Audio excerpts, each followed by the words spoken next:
আজ আমরা চলেছি বর্ষণার উদ্দেশ্যে। মথুরা থেকে প্রায় 50 কিলোমিটার দূরে। যাত্রার উদ্দেশ্য বর্ষণায় রাধারানী মহল, যার আরেক নাম শ্রী লাডলিজি মহারাজ মন্দির। বর্ষণা এমন একটি গ্রাম যেখানে আকাশে বাতাসে শুধু মাতা রাধারানীর নাম।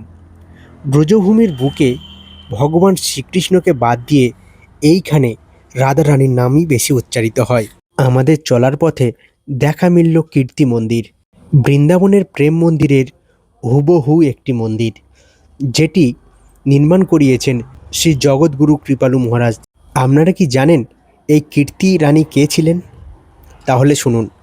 বৃষভানু ঘরণী এবং মাতা রাধিকার মা ছিলেন এই কীর্তি।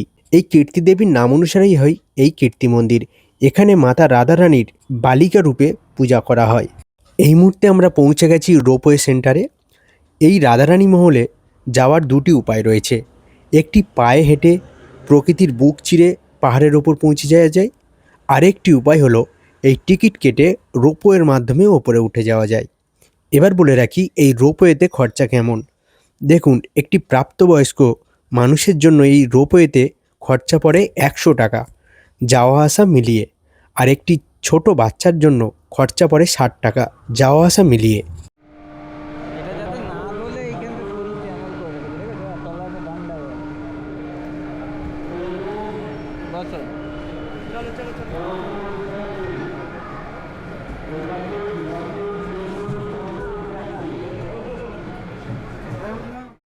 আমরাও টিকিট কেটে উঠে পড়লাম রোপওয়েতে। আমরাও রোপওয়েতে করেই পাহাড়ের ওপরে উঠব। এখানে বলে রাখি যে পাহাড়ের ওপরে রাধারানী মহল বা শ্রী লাডলিজি মহারাজ মন্দিরটি অবস্থিত, সেই পাহাড়ের নাম ব্রহ্মা পর্বত। আবার অনেকে বলে থাকেন ভানুগড় পর্বত। হয়তো বৃষভানু নাম থেকে এই ভানুগড় পর্বত নামটি বিখ্যাত হয়েছে। এই স্থানটি মা রাধিকার জন্মস্থান বলে প্রচারিত হলেও মা রাধিকার জন্মের ইতিহাসটা কিন্তু একটু অন্যরকম। কারণ পালক পিতা বৃষভানু এবং মাতা কীর্তির নিজের সন্তান ছিলেন না মা রাধিকা, তারা ছিলেন নিঃসন্তান। পরবর্তী সময়ে ভগবানের কৃপায় এই রাধারানীকে তারা যমুনা নদীতে পান। ঠিক তাই, যমুনা নদীতে প্রথমে নীল জ্যোতিরূপে মাতা কীর্তি কিছু দেখতে পান। পরে দেখেন একটি মানব শিশু পাতার ওপরে ভেসে ভেসে আসছে। এটাই ছিল মা রাধিকার জন্ম বৃত্তান্ত। स्टॉपेज है लो स्टॉपेज इतना स्टॉपेज कोথায় ना होता है देखने के लिए थोड़ा माहौल। नहीं नहीं नीचे वो 2 बार रुकेगा ना, इधर भी 2 बार रुकेगा। वही कहा এটাই আমার প্রথম রোপওয়েতে চড়া। এর অভিজ্ঞতাটা সত্যিই আলাদা। ধীরে ধীরে নিচে থেকে ওপরে উঠে আসা, চারিদিকের পরিবেশ ঘন সবুজে ভরা, সত্যিই রোমাঞ্চিত লাগছিল। আমাদের গ্রুপের সবাই ক্যামেরা নিয়ে ব্যস্ত হয়ে পড়েছে। আর হবে নাই বা কেন, এমন সুন্দর পরিবেশ সচরাচর দেখা যায় না। দেখতে দেখতেই খুব অল্প সময়ে কিন্তু আমরা পৌঁছে গেলাম ওপরে। এইবার নামার পালা। চলুন এবার নেমে পড়ি।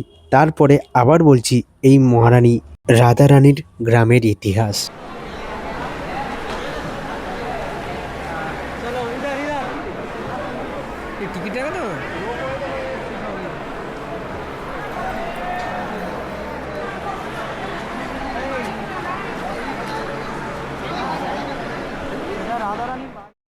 প্রেমের অপর নাম রাধা।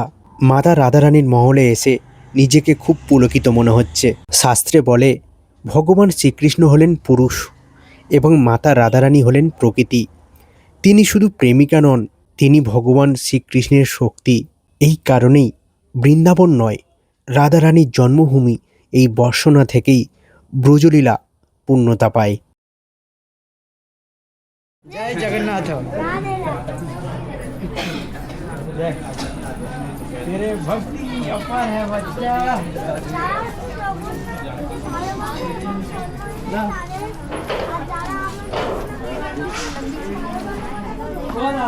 সেপ্টেম্বর মাসে আমাদের কলকাতার থেকে অনেকটাই বেশি গরম কিন্তু বৃন্দাবনের প্রতিটি স্থানে।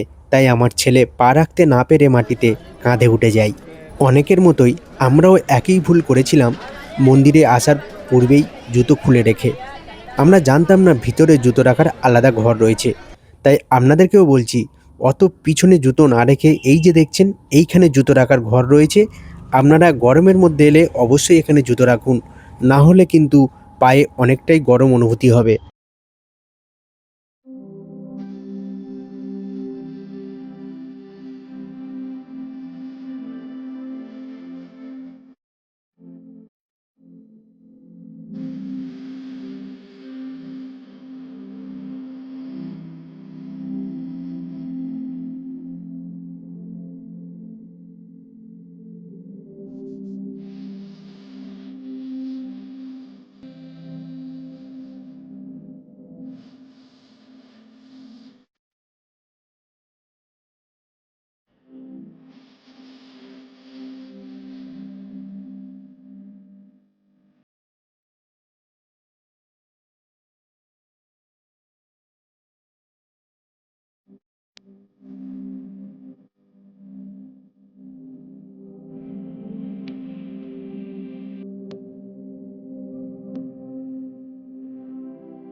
হাঁটতে হাঁটতে আমরা এই মুহূর্তে পৌঁছে গেছি শ্রী লালডিজি মহারাজ মন্দিরের একেবারে সম্মুখে। রাজা বৃষভানুর রাজমহল আর এই বৃষভানুর গড় দেখুন, এই সেই বার্সনা গ্রাম, কতই না সুন্দর। সবুজের মধ্যে একটি ছোট্ট শহর আর পাহাড়ের চূড়ায় রাজপ্রাসাদ। এখান থেকেই তিনি রাজকর্ম পরিচালনা করতেন। লাডলি কথার অর্থ হলো সবার আদরের কন্যা। মন্দিরটির বর্তমান কাঠামো তৈরি হয়েছিল রাজা বীর সিং দেওর সময়ে। লাল বেলেপাথরের এই সৌন্দর্য মুঘল ও রাজপুত স্থাপত্যের এক অনন্য মিশ্রণ। রাজা বৃষভানুর কাছে গায়ের সংখ্যা ছিল ১৩ লক্ষ আর রাজা নন্দরাজের কাছে ১১ লক্ষ। তাই রাজার ক্ষমতার দিক থেকে এখানে বৃষভানু অনেকটাই এগিয়ে। এখানে রাজার ক্ষমতা দেখা হতো তার গরু বা গায়ের সংখ্যা দিয়ে। কিন্তু যে মহলের বাইরেটাই এতটা সুন্দর, না জানি তার ভিতরটা আরও কত সুন্দর। তাহলে চলুন এবার মন্দিরের ভিতরে প্রবেশ করি। চলো গো, চলো।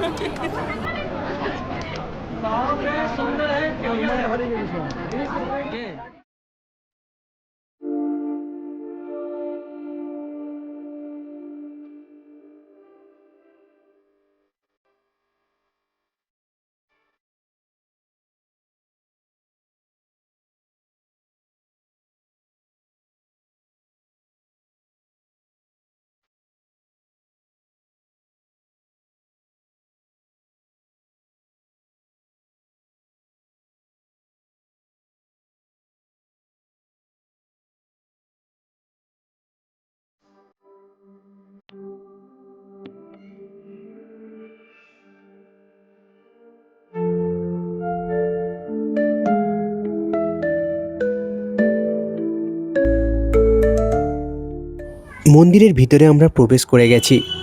আপনারা ভিড়টা দেখতেই পাচ্ছেন, চোখে দেখার মতো ভিড়।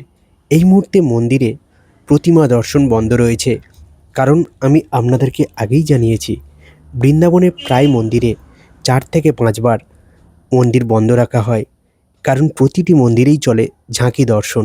অনেকেই হয়তো এই মন্দিরে পৌঁছেছে অনেক কটি সিঁড়ি ভেঙে, কিন্তু ওপরে উঠে হয়তো তাদের সমস্ত কষ্ট এই মুহূর্তে দূর হয়েছে। নিচে পুরো বর্ষানা গ্রাম আর ওপরে রাধারানীর কৃপা, দুটিই একসাথে লাভ করা যায়। আপনারা যদি হোলির সময়ে এই বর্ষানা ভ্রমণে আসেন বা বৃন্দাবনে ভ্রমণে আসেন, তখন এর রূপই আলাদা। তখন হয়তো দর্শন পেতেও অনেক সময় লাগবে, অনেক কষ্টসাধ্য হবে, কারণ এই বৃন্দাবন কিন্তু বিশেষ করে এই বর্ষনা লাটমার হোলির জন্য বিখ্যাত। এই উৎসব শুধু রঙের নয়, এটা রাধাকৃষ্ণের লীলার জীবন্ত রূপ। নন্দগাঁও থেকে কৃষ্ণের সখারা আসেন আর বর্ষনা থেকে আসেন রাধার সঙ্গিনী গোপিনীরা। লাঠি হাতে তাদের স্বাগত জানানো হয়, তারপরে চলে লাটমার হোলি। সেটা অভূতপূর্ব দেখার একটা বিষয়। আমি যদি ভবিষ্যতে কোনো দিন হোলির সময় আসি, অবশ্যই আপনাদেরকে সেই দর্শন করাবো। যারা হোলির সময় এই বর্ষনাতে এসেছেন, তাদের অভিজ্ঞতা যদি কমেন্টে জানান, খুবই উপকৃত হব। আর সেই সঙ্গে বলে রাখি, এরপরেই আমি দর্শন করাবো রাধারানীর সঙ্গে ভগবান শ্রীকৃষ্ণের সেই বিগ্রহ। আপনারা মন দিয়ে কিন্তু দেখবেন। আমি জানি না এখানে কোনো স্পেশাল দর্শন হয় কি না, তবে অনেককেই দেখেছি পর্দার আড়ালে ঢুকে গিয়ে দর্শন করে আসতে। এ ব্যাপারে আমার কিন্তু কোনো জ্ঞান নেই, তাই আমি কিছু বলতেও পারবো না। পুরী মন্দিরে জগন্নাথ দেবের সামনে দাঁড়ালে যেমন চোখে জল আসে, যেমন জল আসে কাশী বিশ্বনাথের সামনে দাঁড়ালে, এই মুহূর্তে এই মন্দিরে আমার সেই একই অবস্থা। এত কষ্ট করে আসার সার্থকতা বুঝতে পারছি। বৃন্দাবনের সব মন্দির বলবো না, কিন্তু বেশ কয়েকটি মন্দিরে এমন অনুভূতি হয়েছে।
বন্ধুরা, সমগ্র বৃন্দাবন তো ঘুরে বেড়ালাম, কিন্তু বর্ষণায় এসে মনে হয়েছে এখানে ক্যামেরা দিয়ে নয়, এখানে মন দিয়েই অনুভূতি নিতে হয়।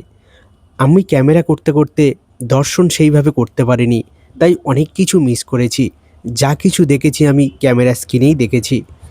যদি কখনো আপনারা বৃন্দাবনে আসেন, বর্ষণাকে অবশ্যই তালিকাতে রাখবেন। আমি এখানে কি পেয়েছি সেটা বলে বোঝাতে পারবো না, তবুও বলছি এই বর্ষণা মন্দির থেকে দর্শনার্থীদের উদ্দেশ্যে বাঁশি, ফুলের মালা ছুঁড়ে ছুঁড়ে দেওয়া হয়, আর আমরা পেয়েছিলাম মায়ের গলার মালা। এর থেকে বড় আশীর্বাদ আর কী হতে পারে। এই ভিডিওটি আপনাদের কেমন লাগলো অবশ্যই কমেন্ট করে জানাবেন, আর যদি ভালো লেগে থাকে একটি লাইক করে দেবেন।